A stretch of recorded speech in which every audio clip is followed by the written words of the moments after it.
Hello दोस्तों, जय हिंद। मैं advocate Shah Faizal citizen judicial classes से आज आपको बताऊंगा। कोई व्यक्ति किसी व्यक्ति का मर्डर कर कर और थाने में पहुंच के कहता है कि मैंने किसी का मर्डर कर दिया है और मुझे फांसी पर लटका लीजिए, तब पुलिस ऑफिसर क्या प्रक्रिया अपनाते हैं। ठीक, उसे सजा कितनी मिलनी चाहिए, मजिस्ट्रेट उसे कितनी सजा देते हैं, उसके बारे में बताऊंगा दोस्तों आपको। ठीक, उसे क्या मृत्युदंड दिया जा सकता है जब वो अपने आप अपना गुनाह कबूल कर रहा है, और मजिस्ट्रेट के सामने भी यदि अपना गुनाह कबूल कर लेता है तो मजिस्ट्रेट के लिए लाजमी कितना है उसे दंड देना, उसके बारे में बताऊंगा दोस्तों।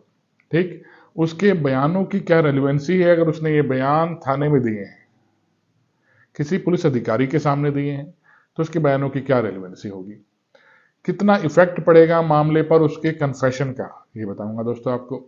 ठीक, उसने जो बयान दर्ज किए हैं, क्या उसने कोई वेपन भी दर्शाया अपने पास से, या पुलिस को कोई हथियार बरामद हुआ है, ये सब प्रक्रिया आपको बताऊंगा दोस्तों। बहुत इंपॉर्टेंट वीडियो होगी, देखिएगा एंड तक। चलिए शुरू करता हूं। मेरी वीडियो शुरू करने से पहले हमेशा की तरह आपसे अपील, मेरी वीडियो को लाइक और सब्सक्राइब कीजिएगा दोस्तों। धन्यवाद। चलिए दोस्तों शुरू करता हूं। देखिए, जब कोई व्यक्ति किसी का मर्डर कर देता है, पिस्टल से उसे गोली मार देता है, तो उसके लिए वही प्रक्रिया है जो नॉर्मल प्रक्रिया अपनाई जाती है। उसे धारा 302 में मृत्युदंड या आजीवन कारावास का न्यायालय पनिश करते हैं, दंड देते हैं। मेरे एग्जाम्पल में कोई ए नाम का व्यक्ति है, उसने किसी एक्स नाम के व्यक्ति का मर्डर किया। मर्डर करके वो थाने में पहुंचता है और थाने में पहुंचकर कहता है कि मैं एक्स नाम के व्यक्ति को मार आया हूं, मुझे गिरफ्तार कर लीजिए और फांसी पर लटका दीजिए। ये उसने मजिस्ट्रेट पुलिस के सामने बयान दिए हैं। ठीक, थाने में आकर बयान दिए हैं। वहां उसे पुलिस ऑफिसर गिरफ्तार कर लेते हैं और वही प्रक्रिया अपनाते हैं जो नॉर्मल केसेस में होती है। उसे मजिस्ट्रेट के सामने प्रोड्यूस किया जाएगा। मजिस्ट्रेट के सामने प्रोड्यूस करके उस पर वही ट्रायल चलेगा। जब मजिस्ट्रेट के सामने ट्रायल चला तो पुलिस उससे रिमांड मांगती है मजिस्ट्रेट से, हमें इसकी पुलिस रिमांड दे दीजिए। पुलिस रिमांड किस वजह से मांगी जा रही है, सोचिए दोस्तों। जब वो खुद अपना गुनाह कबूल कर रहा है, कन्फेशन कर रहा है पुलिस ऑफिसर के सामने, तो पुलिस रिमांड किस चीज के लिए मांग रही है। पुलिस रिमांड मांगती है, देखिए दो कंडीशन आती है। वो अपराधी ने जिस वेपन से मर्डर किया है एक्स नाम के व्यक्ति का, वो पिस्टल पुलिस को बरामद करनी है।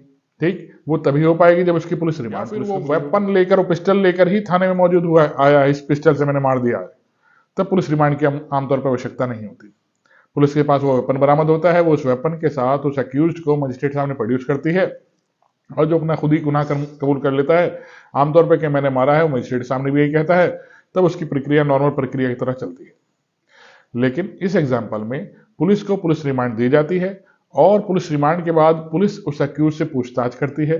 पूछताछ के दौरान वो बताता है उसने वो पिस्टल मान लीजिए किसी रेत के नीचे छुपा रखा है, या कुएं में डाल दिया है, या किसी पेड़ के नीचे कहीं मिट्टी में गाड़ रखा है, वहां से वो बरामद होता है। इस प्रक्रिया को कहते हैं डिस्कवरी स्टेटमेंट।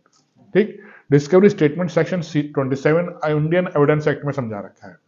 ठीक दोस्तों, डिस्कवरी स्टेटमेंट उसे कहते हैं जब पुलिस को पुलिस रिमांड मिलती है और पुलिस रिमांड के बाद वो अक्यूज्ड पुलिस ऑफिसर को बताता है उसने वो सामान या वो वेपन कहाँ छुपा रखा है, और वहां से उसका बरामद होना, इसे कहते हैं डिस्कवरी स्टेटमेंट।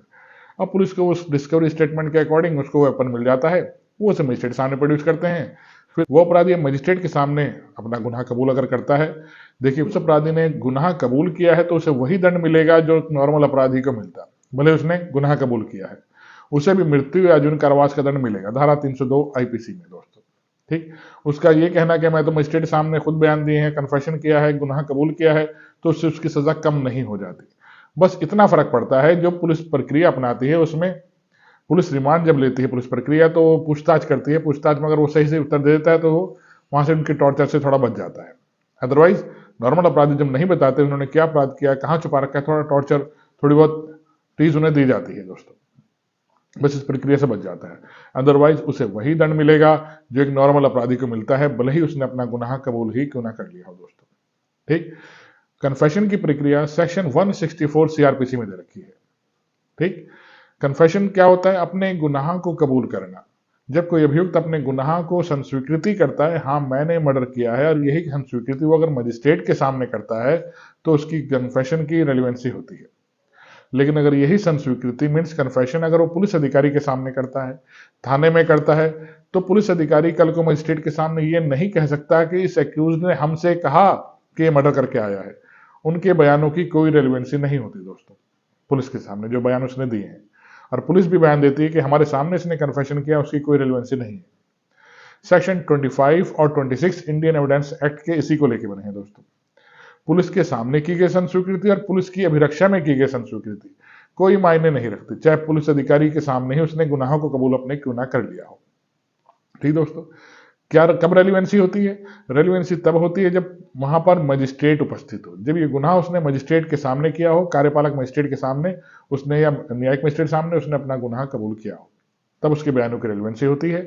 ठीक दोस्तों, अब देखिए, उसने अपना गुनाह कबूल कर लिया तो क्या उसे एकदम फांसी पर टिका दिया जाएगा? क्या उसे एकदम सजा दे दी जाएगी? या वही चलती है, वहां साक्षियों के भी बयान दर्ज कराए जाएंगे ताकि कल को एक्यूज ये ना कह सके कि मुझे तो सिर्फ कन्फेशन के आधार पर सजा दे दी गई। प्रक्रिया मजिस्ट्रेट को वही अपनानी पड़ती है जो एक नॉर्मल प्रोसीजर मर्डर केस में अपनाई जाती है। विटनेसेस के बयान होते हैं, विटनेसेस के बयान के क्रॉस एग्जामिनेशन भी होता है, सारा अवसर दिया जाता है एक्यूज्ड को अपना बताइए कि कोई व्यक्ति अगर पुलिस अधिकारी के सामने किसी को गोली मारकर पहुंचता है, किसी को मर्डर करके पहुंचता है और कहता है मैंने मारा, तो उसे कितनी सजा मिलनी चाहिए? समझ में आ गई दोस्तों, उसे वही सजा मिलेगी जो अपराध की नॉर्मल अपराधियों को मिलती है। ठीक दोस्तों, आशा करता हूं मेरी वीडियो समझ में आई होगी दोस्तों। मेरी वीडियो समझ में आई है तो लाइक और सब्सक्राइब कीजिएगा। जय हिंद दोस्तों, धन्यवाद।